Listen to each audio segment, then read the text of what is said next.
Just do your job. Ooh. Hey, let's do a seance. Who needs 5 pairs of handcuffs?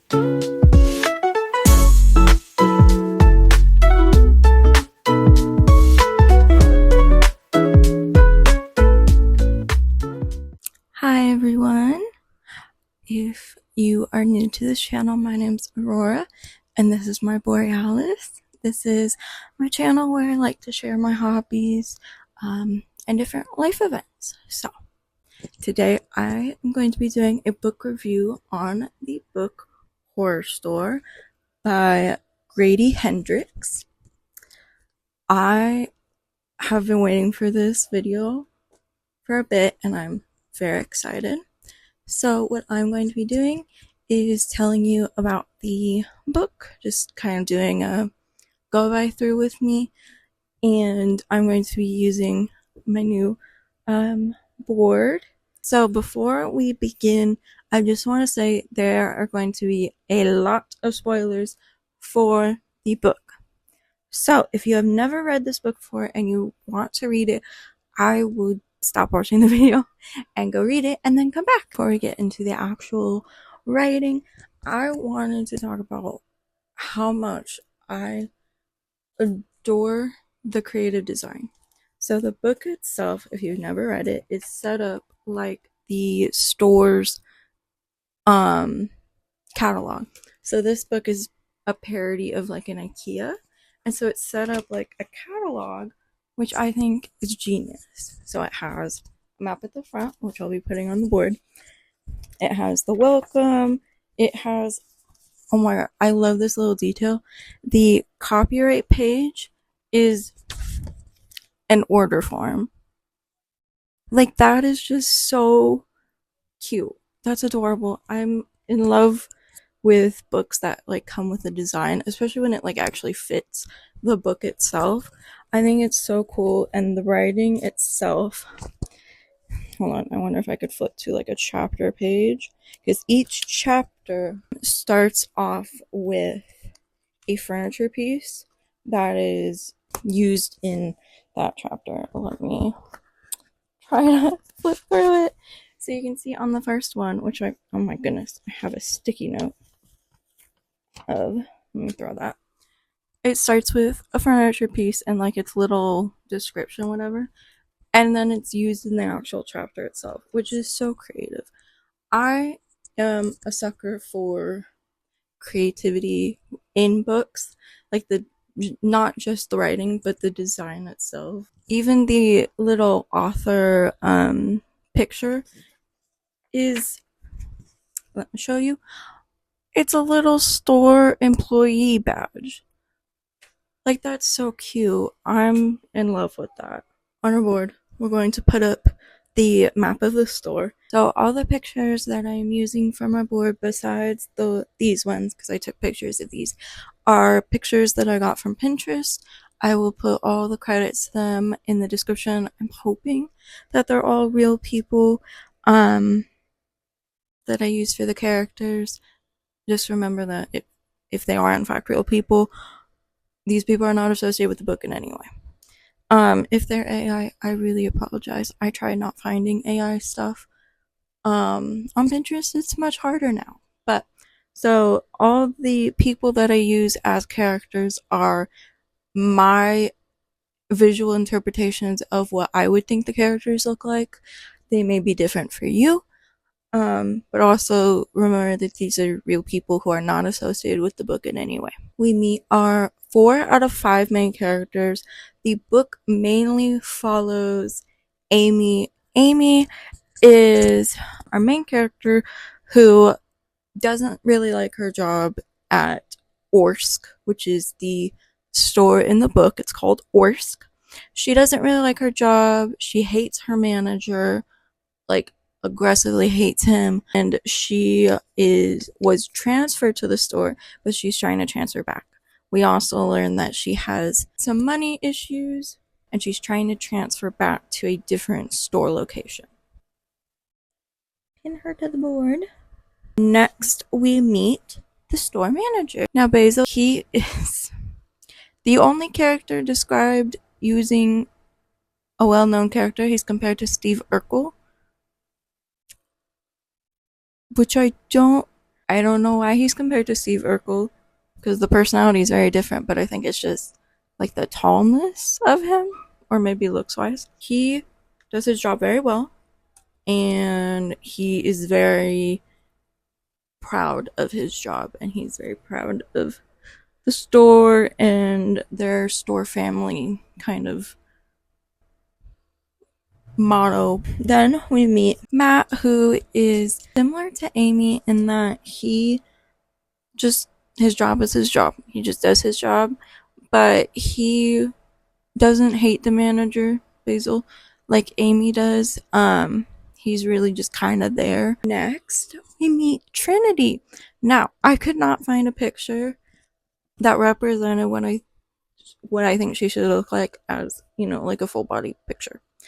Because she is the most described character, as she's from a Korean, very religious family, but she has rainbow hair and pigtails specifically, which I could not find a picture in pigtails, but rainbow hair, Korean, with specifically a tramp stamp tattoo, and that she's very sociable, all over the place, and is bisexual.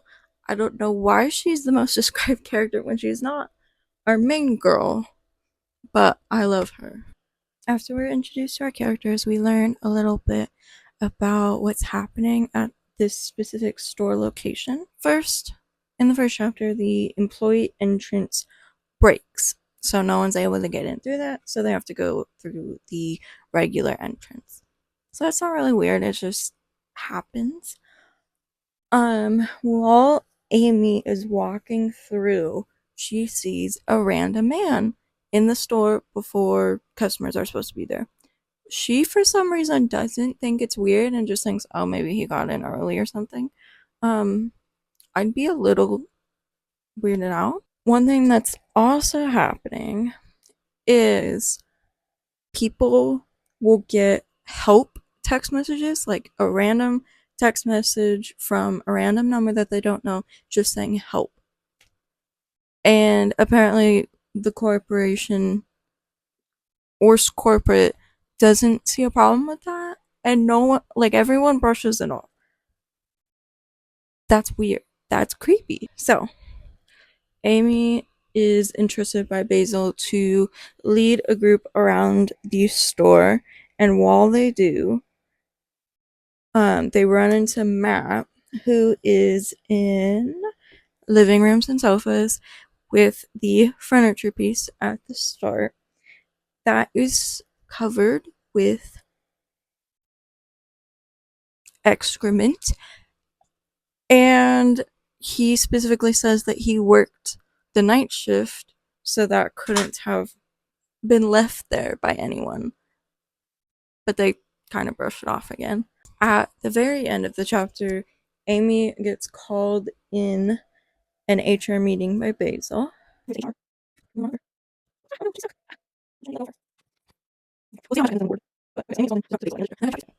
then we go to chapter 2, where we meet our last main character, Ruth Ann. Ruth Ann is also called into the meeting with Basil, and the two girls are kind of alone at first while they wait for him, and they're freaking out a little bit that they're both getting fired.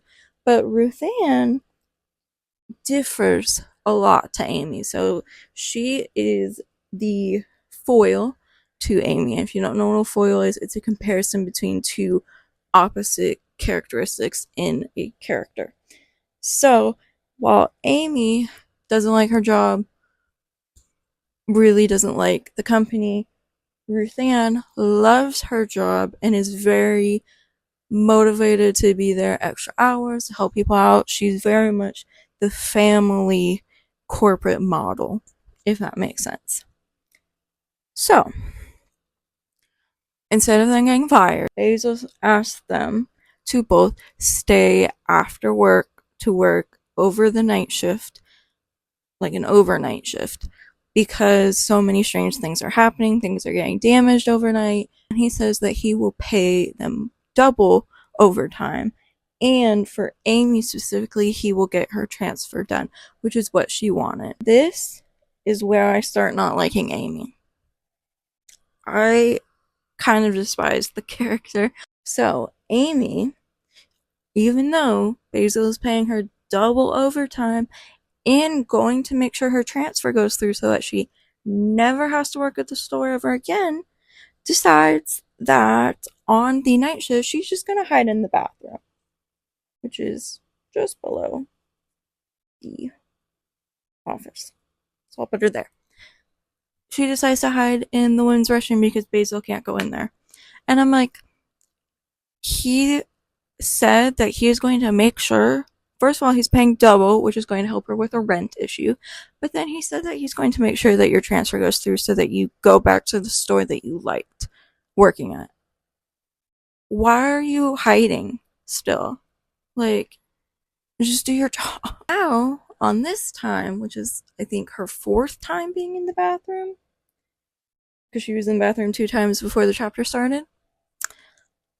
This time, when she goes to the bathroom, she sees this weird looking graffiti on the mirror that wasn't there before, which is really weird, kind of scary, because no one else went to the bathroom that she knows of. And so what's written is it's 6 different people's names, all with beehive in all capital written underneath, and then amount of years. Now, one name in particular has listed years, but they're all crossed out, and then forever is written on the bottom. Weird. Very weird. She is lured out by hearing this loud banging sound.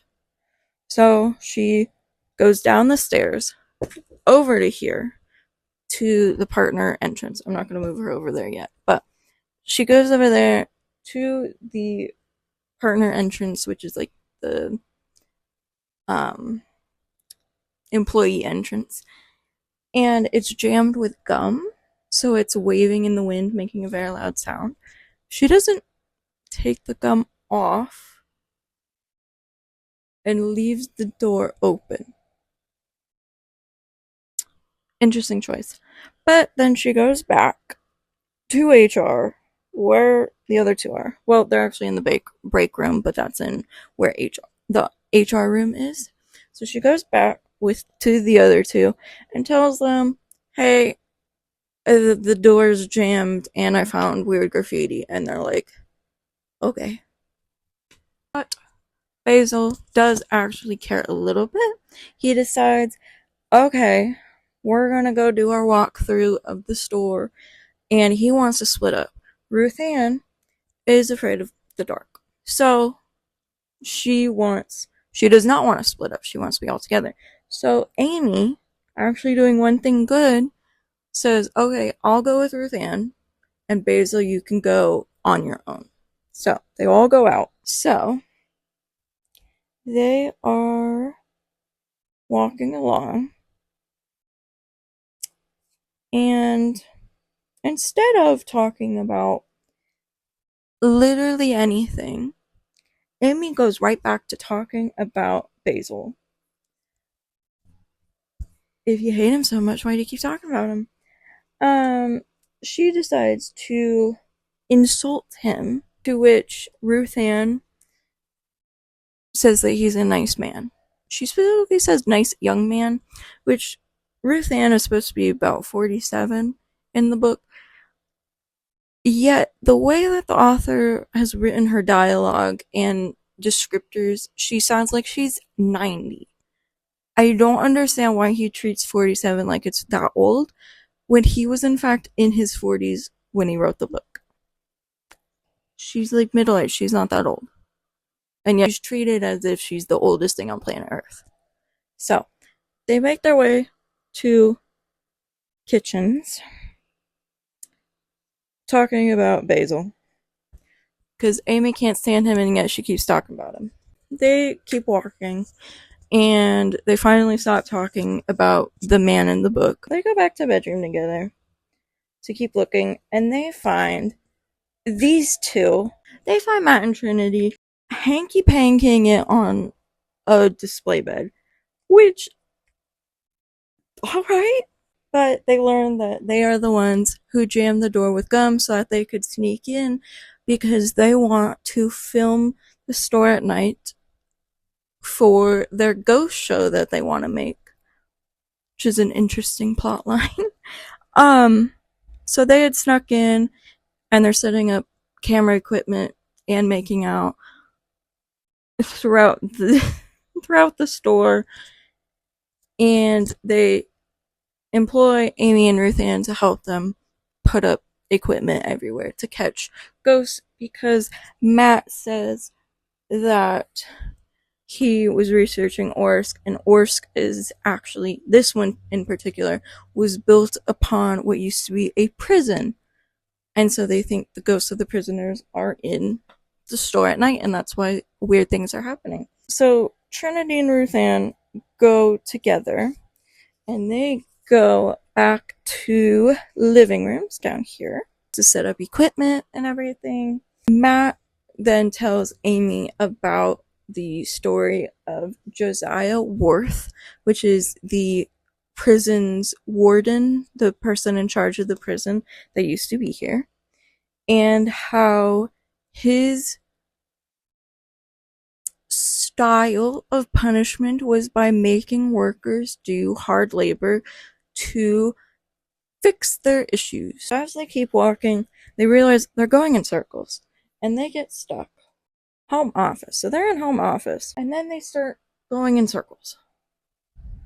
And they're like, okay, we've been the same way 5 times. So Matt looks into his camera that he has, because he's the filmer of the two, of him and Trinity. He looks into his camera, and instead of seeing home office, it is showing kitchens. Weird. So, since their eyesight just by itself is making them go in circles, he says, okay, let's try to follow the camera.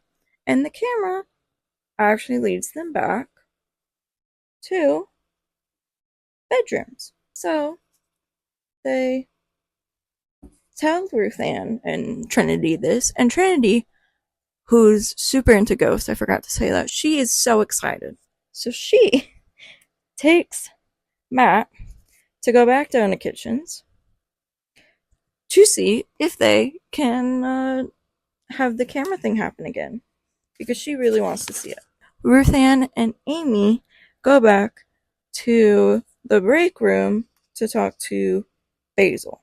Ruth Ann just spills everything about Matt and Trinity being there, sneaking into the store, and Amy is more focused on this stain that's on the ceiling, which is weird. So Basil gets really upset. He wants to go get them. But before they can actually leave the break room, these two come running, which I don't have enough room to actually put them in the room itself. But they go back down there because Trinity says that she caught a ghost on camera. Matt says no, it was a person in this, which Trinity finds out that Matt doesn't actually believe in ghosts. He's just trying to be a supportive friend, which I love the support. I think that's so cute. He wants to support her dream of having a ghost show, but when someone is actually there that she thinks is a ghost, he knows is a real person, he's terrified for her. And I love that. He's so caring. I actually really like his character. He's barely in the book, though. But it does cause a rift between the two. Mostly on Trinity's side, she's kind of mad at him for not believing in ghosts. So, the break room TV suddenly turns on with security footage of the store cameras. Now, they see the man hiding in dining rooms. So they're like, okay, we need to go out there. For some reason, they go to the women's bathroom, which is in the opposite direction, to see the graffiti. He's here, and they go down here, further down. But they find that the women's bathroom is covered head to toe in more graffiti. They're scared about that, which makes sense. But the man is still here. Ooh. The man is still here. And yet y'all are down here. Ruth Ann is the one scared of things. She's more frightened, she's more nervous. Yet Amy is the one who freaks out. So the three, Basil, Trinity, and Matt, go on their way to dining rooms. So I'll put them in bedrooms for now. So they're moving along their way, going on up, because Amy's too scared. Amy's the one scared, which is weird. So Basil says, okay, Amy and Ruth Ann, you two can go back to the break room. So they go back to the break room. Amy calls the cops, even though Basil told her not to, which actually is reasonable. Let's call the police. And Ruth Ann is asking her, please hang up, please hang up. Weird. Ruth Ann, you were terrified 5 minutes ago. Why are you now not wanting the cops here? So Amy hangs up, says, oh, I don't actually need you guys. She hangs up. The dispatcher still sends police to the address. But Ruth Ann, all of a sudden, snaps at Amy and scolds her for not taking this seriously, which she called the cops. I feel like she's taking it a little more seriously. But for not taking her job seriously, and that to Ruth Ann, this is her entire life. Her job is her entire life, and she will not lose it to Amy. Now, I don't like Amy, so I think this is deserved. But the timing. So I feel like this would have been better for when she's hiding in the bathroom, avoiding her job. That would have been a great place for Ruth Ann to snap at her, because I kind of like Ruth Ann snapping. Because it makes sense, because she's the foil. But a man is hiding in the building. This is not the time to be snapping at her about being serious about her job. This is the time to be calling the cops and going and figuring out if the man is dangerous. So the two just make their way back up with the rest of the gang to bedrooms, where they discover that the man moved.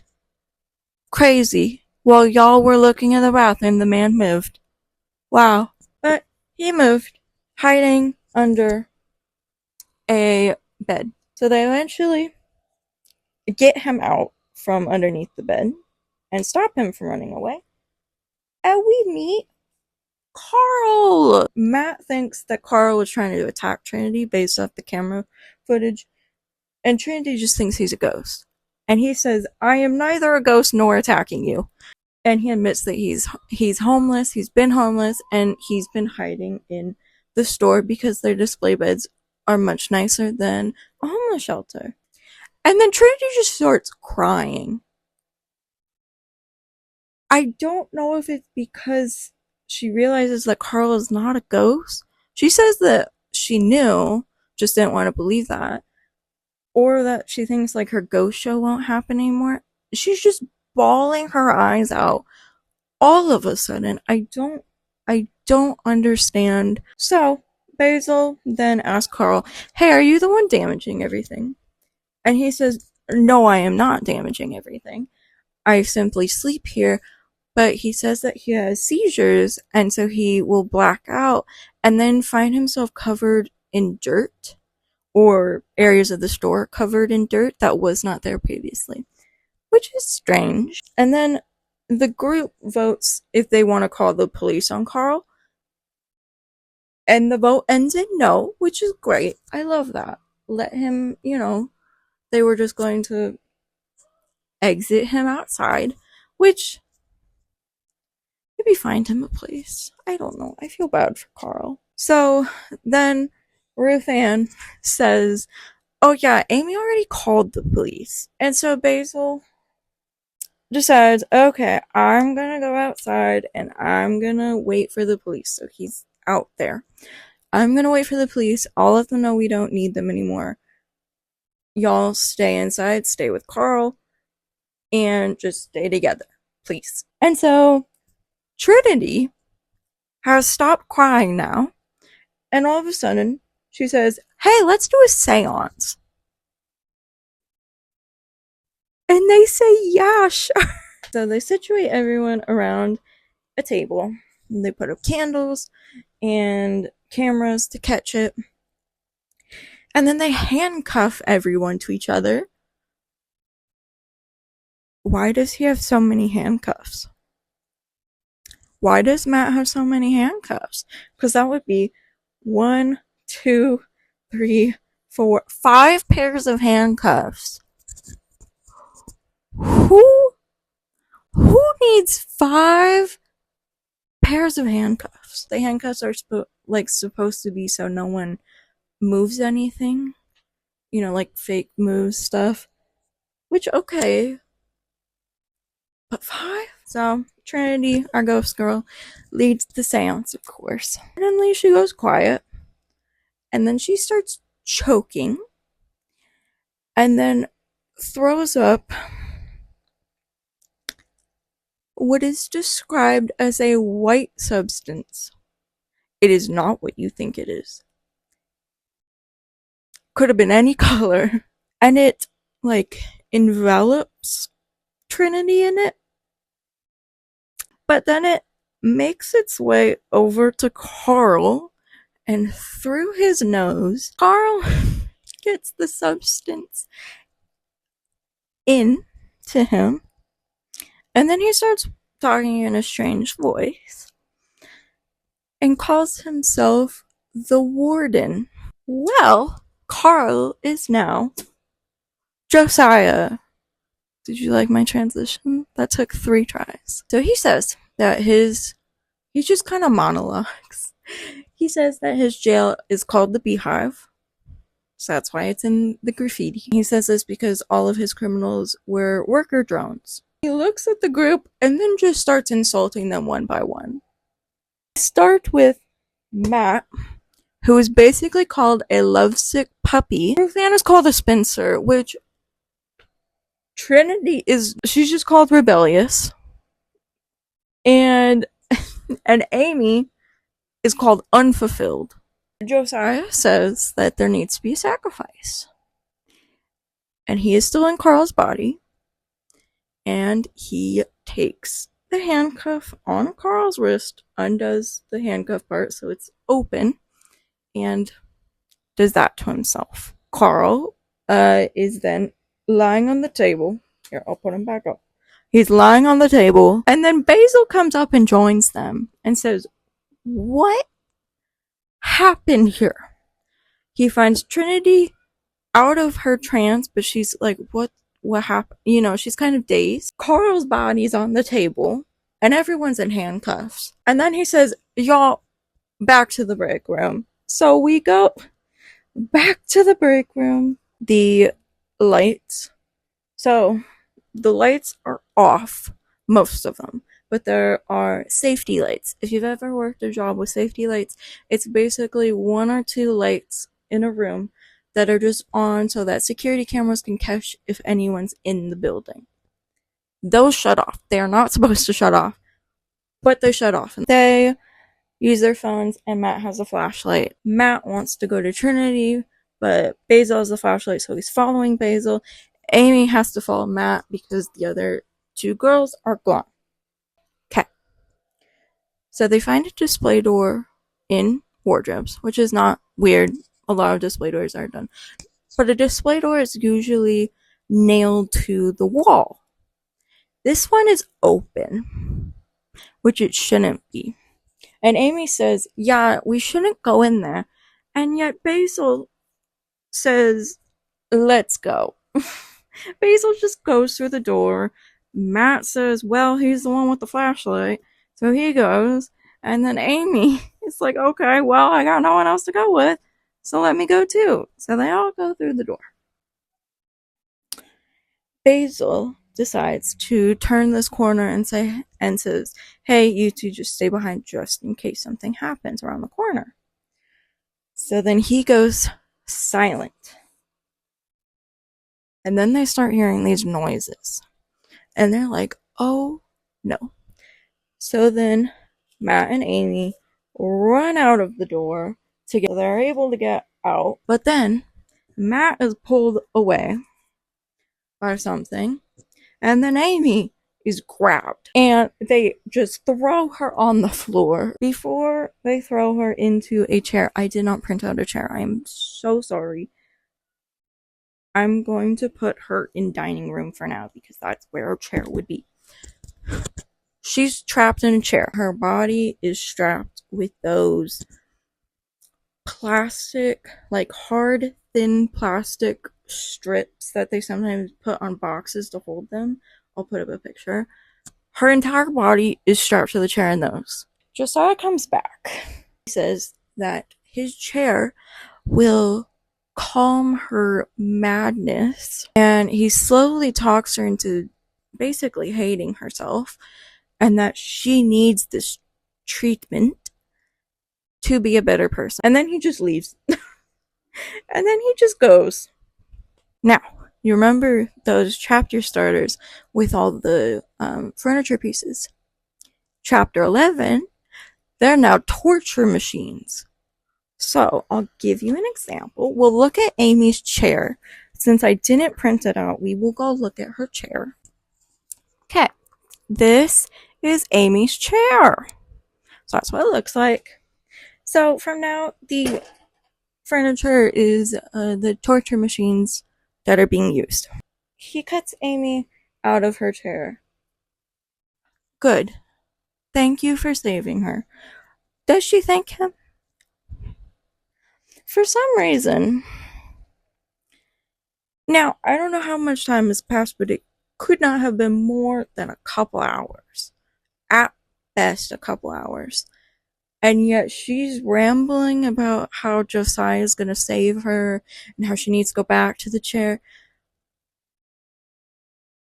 How has his talk monologue affected her so soon?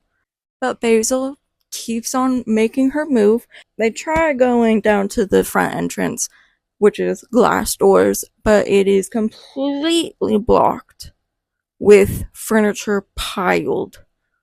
So they don't choose to move the furniture at all, but instead decide to go back. And he says, okay, we're gonna go to the other exit, which is that one over there. Sorry, I did not describe this. This is the top floor.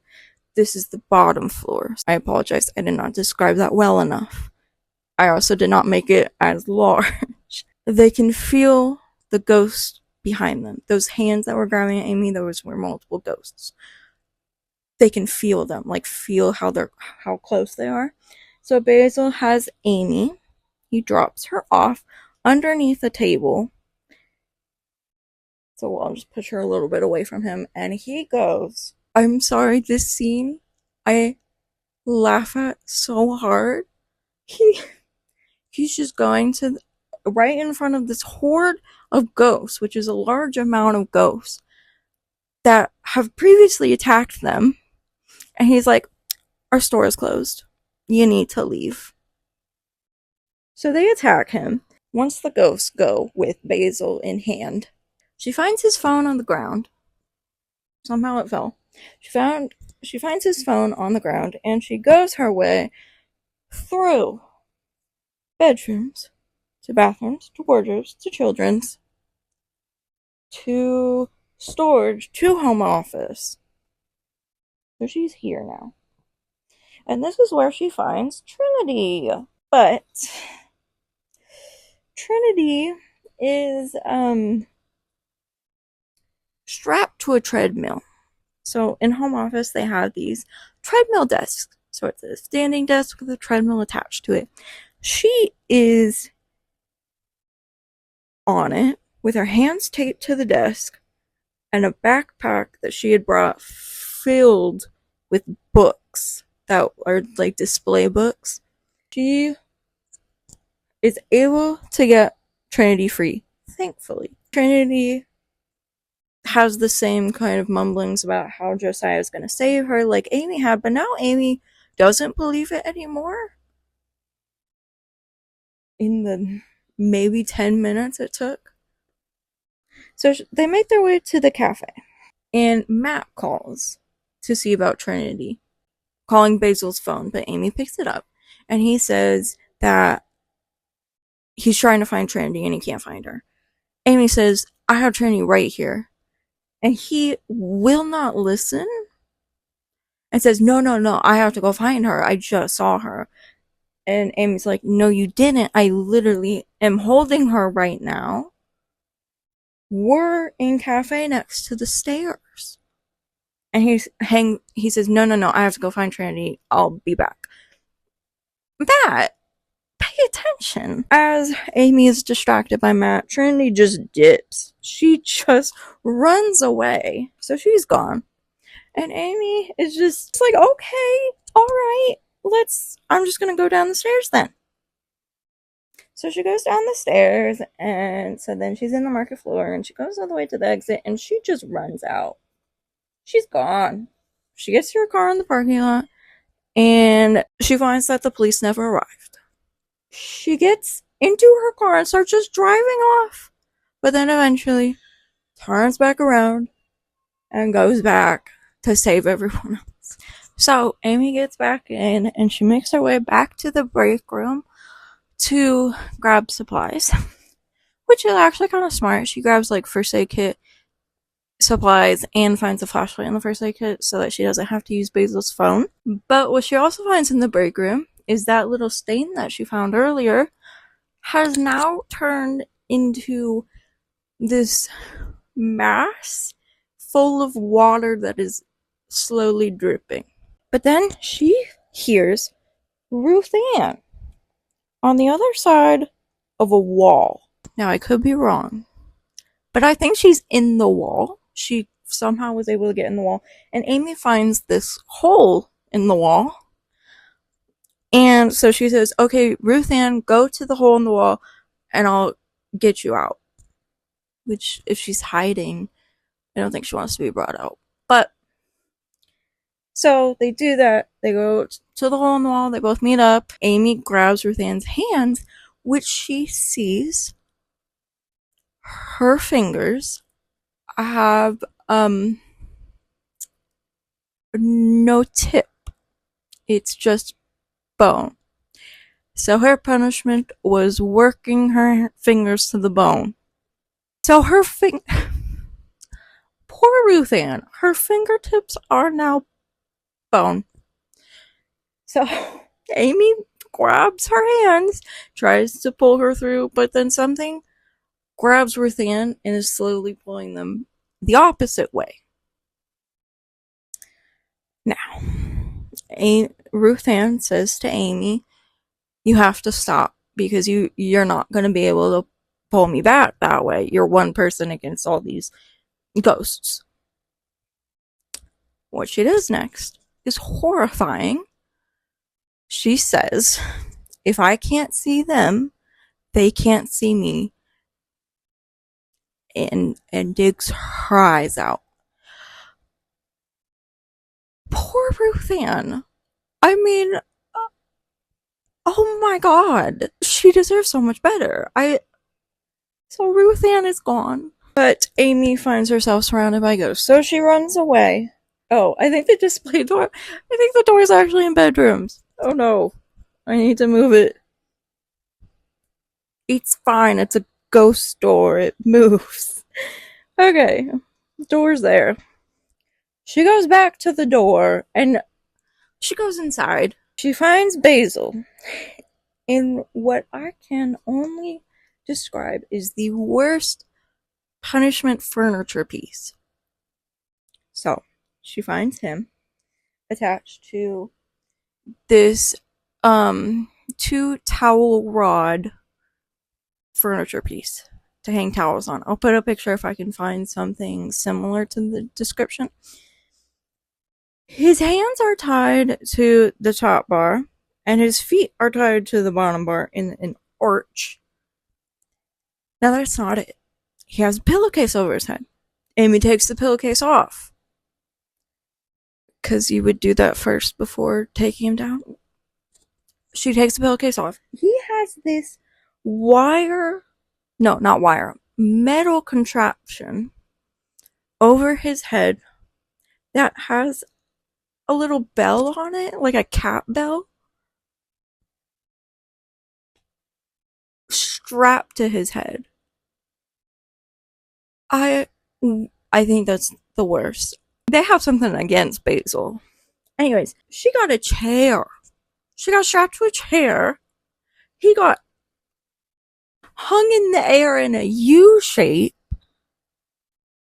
with a cage around his head with a little cat bell on it. That is not equal. That is not equal. What did he do? So, she helps him down. Now, if you were to help someone in this contraption, you would reasonably untie their feet first and then untie their hands. Instead, she sees that the towel rack is coming from the wall because of Basil being attached to it, because he doesn't weigh as much as a towel. So she instead grabs him and rips him with the towel bars from the wall, which slams him to the ground on top of his shoulder, breaking his shoulder. Amy! Amy! No! You don't just rip someone from the wall. You untie their feet and then you untie their hands. Otherwise, you cause the broken shoulder. Like, at least she helped him, but she could have been smarter about it. As they're walking along, they start feeling water at their feet. And they realize, like, it's not like a puddle. It's flowing water. So Amy has an actual good idea. Okay, let's follow the water because the water is going towards the nearest exit. So they're getting out of that hallway again with people, ghosts, grabbing at them, and they finally get into bedrooms. Find a flashlight, thankfully. And which Amy had a flashlight, but apparently this one's like a stronger flashlight that Matt had brought for their ghost hunting adventure. Basil shines it, and they are surrounded by ghosts, with Josiah standing right there. And Josiah gives another one of his damn monologues. Hi, editing Aurora here. I forgot to put in this part, but we also learned that he drowned all of his prisoners after the state found out what he was doing, but he drowned them all. And he's more talking to his other ghosts than he is to them. So Amy starts yelling back to the ghosts that they have served their punishment, because they find out that the other ghosts are the ghosts of the criminals that Josiah punished. So Amy says, "You guys have served your punishment. You are free to go. Go." Somehow that works. And so they start fighting against Josiah. Let me grab him out so he's gone. But then they still attack Amy and Basil, which I don't understand. They're attacking Josiah, which makes sense because she's telling them, hey, you served your punishment. You're gone. You're dead. Go. But they still attack them. So, they are attacked. And then they are thrown into wardrobes. We don't follow Basil's, we follow Amy's. And so she is thrown into this thin wardrobe. I made the picture bigger than I should have. Pretend that she can barely fit in there. And she is nailed shut in there. It is basically her coffin, is what it is described as. So she is nailed shut. She struggles a lot, which makes sense, but she can feel it slowly filling with water. Now it's actually more like that, so it's laying down, so she can feel it slowly filling with water at her hands. She's finally able to break this furniture piece, because apparently these wardrobes are not good ones. So she's able to get out of her wardrobe, and she sees that Basil is technically not there, but she sees this wardrobe that is wrapped in plastic so that he can suffocate. Hers was not wrapped in plastic, but she's able to get him out. Water is now, if I could demonstrate, I did print out water. Water's at their knees. So let me find their kneecaps. Water's like right there. So they make their way down to the cafe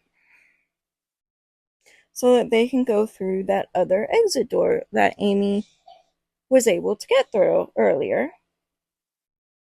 But Water over here decides to trip Basil. So he is just down the stairs. He just is thrown down the stairs. Here, let me move this over here so that I can put them here.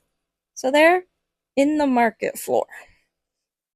Now, the market floor has all of the boxed up furniture that people can buy. So they can see the exit door, of which I have printed out a picture of it. But the water up to there, water's really high right now. So Amy knows that Basil has one arm broken. So she's like, okay, I'm going to go under and I'm going to find a fire extinguisher. Because there's a fire extinguisher near the door. And she uses it to hit the glass doors. Because with the water, she can't pry them open like she could earlier. And it takes a while, but they eventually break. And so Basil and Amy are rushed out. The picture for chapter 17 is a stretcher. And I have to read it out. Unwind on the cushion for a mattress as this elegantly designed wheeled stretcher transfers you to the destination of your choice. Whether it's a fast-paced trip to an urgent care center or more leisurely cruise to the coroner's office, Gurney delivers you in style and comfort. That made me laugh so hard when I read it. Oh my god. A leisurely stroll to the coroner's office. Anyways, so our two mains are outside, where they are met with the police, the ambulance, the firefighters, and the general manager, Pat. I did not print a picture for Pat because he is literally here for 2 minutes. They're getting their injuries all checked out. They're pretty okay. Basil will have to go to the hospital because his arm is broken, but he'll make it. Now, the general manager, Pat, gets a message on his phone, and Amy reads it and sees Matt's number, and he texted help. So those help messages that people were getting are from people trapped in the store. That plot point, I love that. I was in love with that. That was so interesting because I thought, oh, it's just going to be the ghost, like, randomly messaging them. No, it's people trapped in the beehive trying to text other people to come get them. So Amy really wants to go back inside to get the others. But Pat tries to gaslight them into, oh no, Matt and Trini weren't there. They weren't on the clock, so they weren't in the building. No. What? No. They weren't scheduled. Basil's not paying them, so they're not our problem. What? So Amy punches him. Like, what? They weren't on the clock, so they're not our problem?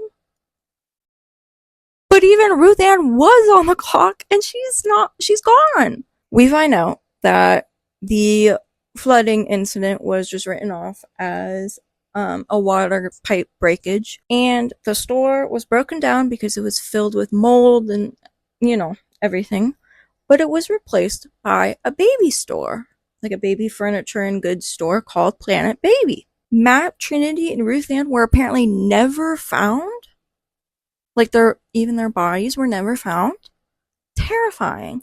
But memorial services were done for all three of them. Amy went into depression, which is actually kind of understandable. But she did nothing for, I want to say it was half of a year. She did nothing. She lived with, I think it was her mom. She lived with her mom again. And she had to, try to be coaxed into getting a job. And she finally gets a job at Planet Baby. So on her first shift, she takes a bag with her filled with a bunch of flashlights and gear and stuff. And she stays late. Sorry, I just wanted to put her out there. So she brought a bag with a bunch of gear, flashlights, all stuff she would need. And she's staying late past the custodian so that she can go in and find the rest of them. Basil shows up as well. And we learn that he... Oh, I forgot to say. In the other chapter, Pat tried to buy them off by giving them promotions. I forgot to say that part. Amy didn't take it. And we learned that Basil did not take the promotion either. He says that he's been working there for a bit and he wants to try saving everyone. Understandable. And she says, she is so unbelievably rude. I want to read what she says.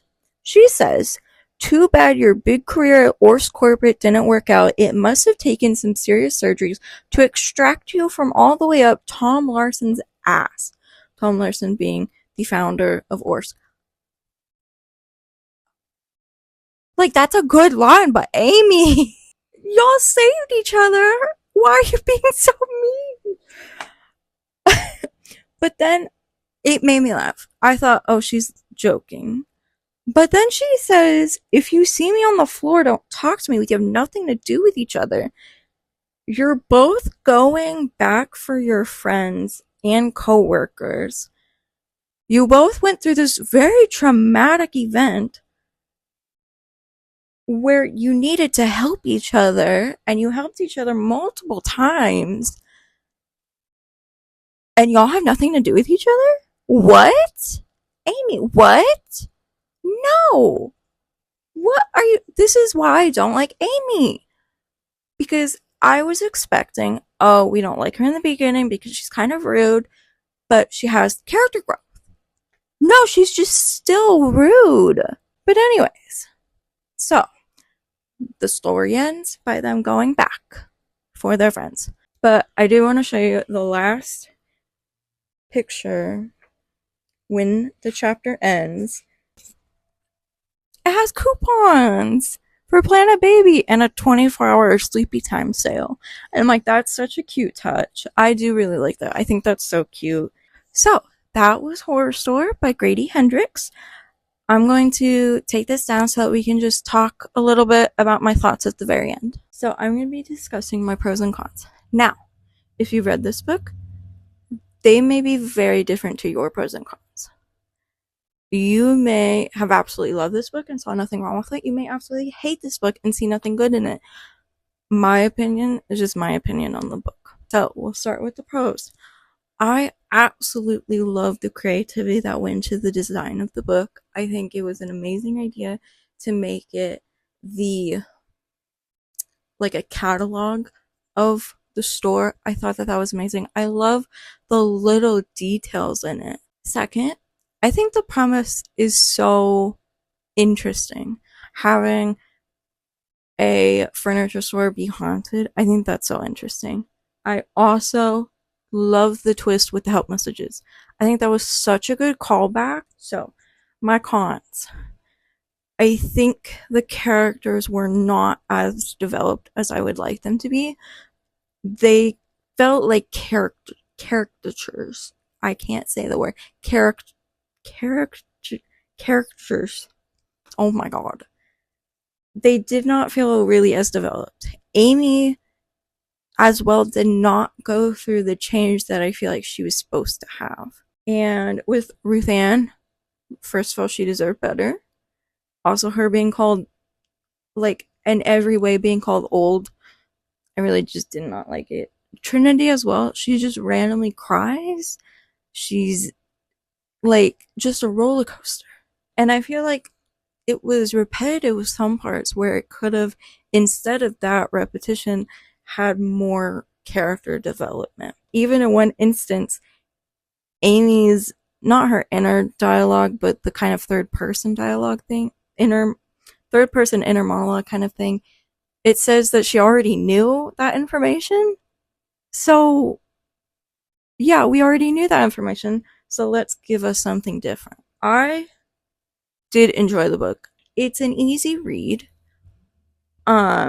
It's got a lot of character with its design. That's just my favorite part of the book. It's the design, honestly. I just think it's so fun. It's such a fun book.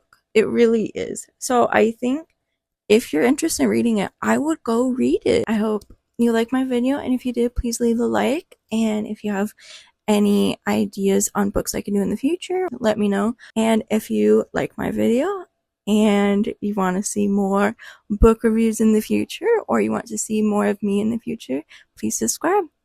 All right, I'll see you in the next one. Bye. One more thing before I go. I forgot to do this while I had it up, had this stuff up.